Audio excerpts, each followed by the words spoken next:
Hi అండి. అది ఎన్టీఆర్ జిల్లా నందిగామండి. ఈ కుక్క పిల్లలకన్నిటికి నేను ఆహారం పెడతానండి. అయితే కొంచెం హెల్ప్ చేయమని ఈ వీడియో పెడుతున్నానండి నేను. ఎందుకంటే అది ఒక నెల నుంచేనండి నాకు పెన్షన్ మీదే బతికిస్తున్నానండి. బీదరాలినండి, చాలా బీదరాలినండి. కొంచెం దయుంచి ఎవరైనా సహాయం చేస్తే వాటి కడుపు నిండా ఆహారం పెట్టగలుగుతానండి. ఆహారం కూడా లేక నరాలు వీక్‌నెస్‌తో పడిపోతున్నాయండి పిల్లలు. కొంచెం జ్ఞాపకం చేసుకొని కొంచెం హెల్ప్ చేయండండి. నేను కోరుకునేది అదేనండి.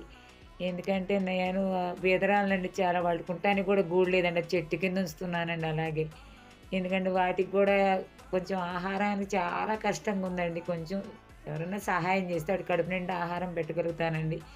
రోడ్ల మీద కూడా తిరగనీయట్లేదండి. అంత దుర్మార్గంగా చేస్తున్నారండి ఇక్కడ. దయించి వాటికి ఎవరైనా సహాయం చేయండి.